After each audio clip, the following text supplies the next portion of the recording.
Ay, tahimik talaga. Magandang hapon po. Ay, kanina pa. Magandang hapon po.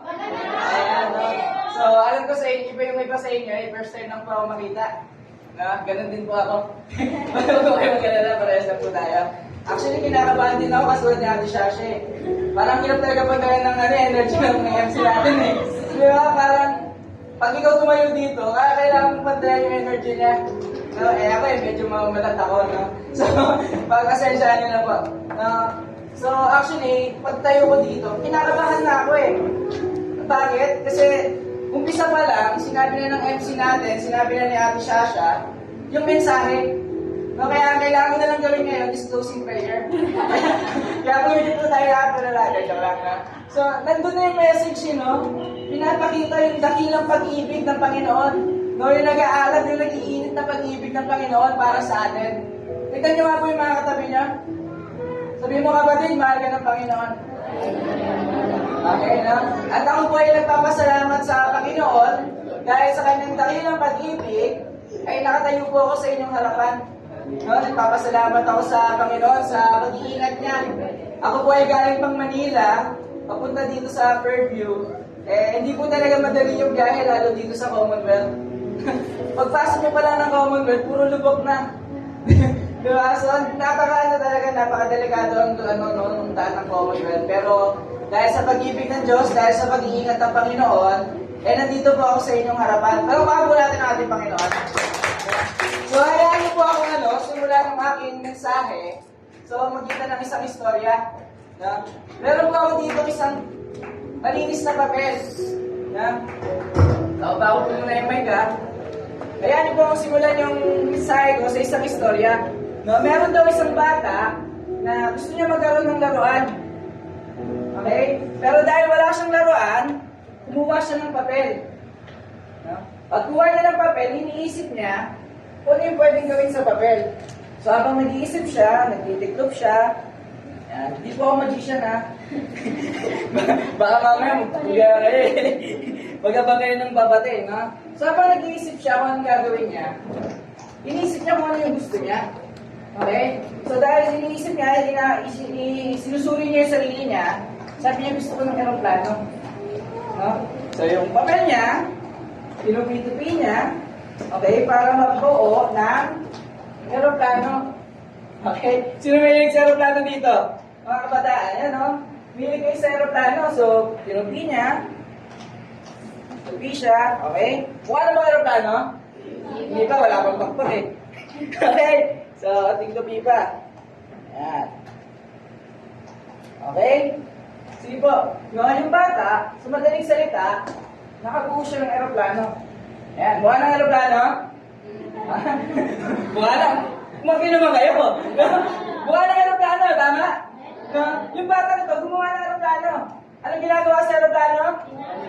Okay, hindi ito inaano sa tubig ha. Pinapalipad niya. Okay? Pinalipad niya ng pinalipad. Nag-i-enjoy na siya eh. Makagawa siya ng aeroplano. Nagkaroon siya ng laruan. So tuwan-tuwa siya. Imagine niyo yung bata. Sino po ba dito may hinahangad sa buhay? Merong gustong makamtad. Sino po dito yung may gusto kayong makuha na isang bagay? O ganoon din yung bata, no? Gusto niya na magkaroon ng laruan. So nung nakabuo siya ng aeroplano, grabe yung saya niya. Grabe yung tuwa niya. Hindi nilaro niya. Paano nilalaro to? Pinapalipad, okay? Hindi to pinapano sa tubig. Pinapalipad siya. No, pinapalipad niya, hindi siya. Pinapalipad niya yung aeroplano.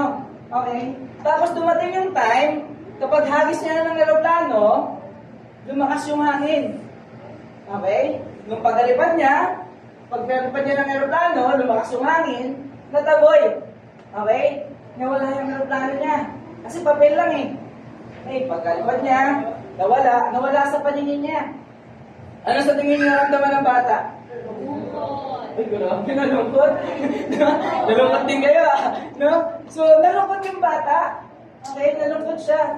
So, habang pauwi siya sa bahay nila, kitang-kita mo yung pagkadismaya niya kasi nawalan siya ng laruan eh. Okay? Nakayuko siya maglaan, pauwi sa kanila. Pagdaan sa isang tindahan, nakita niya yung aeroplano niya. Di umiti siya.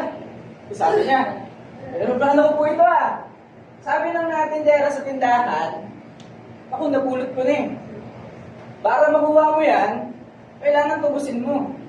Kailangan bilhin mo. Kasi ako yung nakapulot eh. Wala ka naman pwede na sa'yo to eh. No? So dahil sa gusto ng bata, yung aeroplanong ginawa niya, binili niya. Okay? Binili niya. Nung nakuha niya na yung aeroplano, sabi niya sa aeroplano, ngayon, akin ka na. Akin ka dahil ginawa kita, at akin ka dahil tinubos kita. Akin ka dahil binili kita. Ano po yung connected nito sa pag-ibig ng Diyos sa atin? Na mga kapatid, minsan tayo nilikha ng Panginoon. Naniniwala po ba kayo, ginawa tayo ng Panginoon? No? Habang ginagawa tayo ng Panginoon, masaya siya. Okay? Nagagalak siya. At ginawa niya tayo, nakauri niya, no? Nakakawangis niya. Okay? Kawangis niya tayong nilikha. Okay? So, ibig sabihin, kamukha natin ng Panginoon. Ganun niya tayo gusto gawin. Okay? Ginawa niya tayong unique. Okay? Pero sa isang iglap, dahil sa kasalanan, nawala po tayo sa Kanya. Okay? Nataboy tayo ng kasalanan, napalayo tayo sa Kanya. Okay? Ano yung kasalanan? Ano po yung kapera ng kasalanan? Kamatayan. At ang ibig po sabihin ng kamatayan ay pakikipaghiwalay. Okay? Separation from God. No, dahil sa kasalanan, napaiwalay tayo sa Diyos at hindi na tayo niya makita. Okay? Hindi na natin makita ang Panginoon. Pero dahil sa nag-aalab na pag-ibig ng Diyos, gumawa siya ng way. Ano yung way na yun? Sirahin ko ah. Yan. Ano yung way na yun? Ano yung ginawang way ng Panginoon? Ayan, sorry po, magkakalat ako. Ano ba yung way na ginawa niya? Namatay siya sa krus para bayaran yung ating mga kasalanan. Okay? Dahil sa nag-aalab ng pag-ibig ng Panginoon sa atin, kahit tayo makasalanan, mas pinili niya pong maparusahan sa krus, mamatay sa krus, para bayaran po yung ating mga kasalanan. Para ipakita, para ipadama yung pag-ibig niya po sa atin. Okay? Napakaganda, no? Napakaganda ng pag-ibig ng Panginoon. Kanina, sabi, no? Ang pag-ibig ng Diyos is unfailing. Hindi ka ibibiguin. No? Sa napakasarap na ganun pag-ibig, yung ibibigay po sa atin. Sabi, alam nyo, hindi tayo kailangan ng Diyos eh. Kumpleto na siya sa langit. No, kaya niya mabuhay na siya lang. Pero dahil sa pag-ibig niya, mas pinili niya po tayo. Handa nang isakripisyo yung kaisa-isa niyang anak para ipakita sa atin, para ipadama sa atin yung pag-ibig niya. Ano na po yung kailangan natin gawin?